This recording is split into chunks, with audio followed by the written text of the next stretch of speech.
Hello, trading is closed on May 8th, 2019. Let's go over our call. We said the commonest thing for today would be a gap outside the day's range. That didn't happen. Next most common is the close little change. You have to draw the line someplace. I defined little changes 4 points or less. We were down 4.63, so by 63 cents. That didn't happen either. It's one of those things. This is a pattern with the early low. Tomorrow's pattern has the early high. Usually it's a rally day, tends to close near the day's high. If it fails, it drops in a straight line. During the day, MEJT gave buy signals early, said this drop wasn't the real thing. That worked. Here it said this drop wasn't the real thing, and we got the recovery. Nothing from the system for tomorrow. Well, there are a few signals here. First of all, sentiment indicators are in a position from which a rally is plausible. This is the new volatility index. Here's a bar completely over the upper Bollinger Band. Here's the old volatility index, a bar completely over the band. Those things don't happen very often. Typically there's regression to the mean. Doesn't mean it has to happen tomorrow, but you're in a position where if we do regress to the mean and the applied volatility drops, it usually goes along with a rally in stocks. Wasn't much loss of breath on this drop.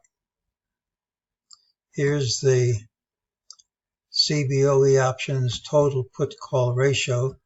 You'll see it's at extreme readings, even though the drop didn't continue very appreciably today. And the last time we were this far over the Bollinger Band on top was right at the low at around Christmas.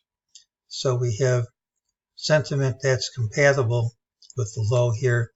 We just need to see prices reverse, which hasn't happened yet.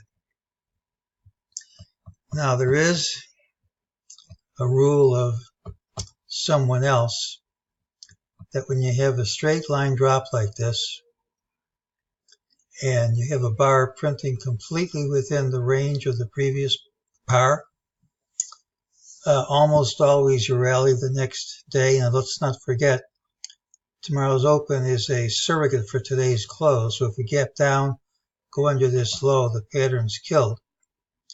But if this guy is right, and I haven't really followed it enough to know, but he has a good reputation.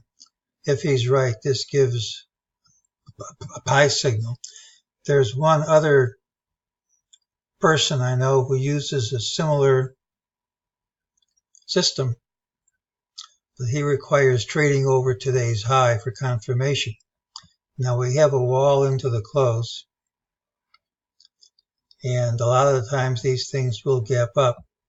So I don't know how we'll open tomorrow, but if we gap up tomorrow and take out this high, we should have a pretty strong move up. If it doesn't happen, we should know before the open, and then we'll have to reassess the situation.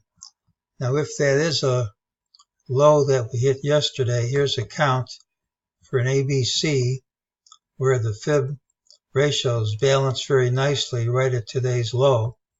So at least if we do get a gap up and overtake today's high, it's possible to count it. Of course, if you keep dropping, I'm certain there's some other count that'll work too. So we have a day which the vast majority of times is an up day. We have signals from somebody else's work, which I haven't really studied very much, but from each of two different people, it suggests there's a buy signal right here, and the other guy says when you clear this high, there's a buy signal. And we have sentiment indicators, which in the past have signaled the areas from which a low could arise. So tomorrow's open, if this is right, it's going to gap up and take out this high promptly. If we go down under this low, the whole pattern's killed. And as always, I'm making this report on the evening of May 8th. Who knows how we'll open tomorrow? And the significant gap in the undesired direction as always kills the call, but I'm waiting to see if these other people are correct, and we get a quick move up here and a rally tomorrow. That's today's call.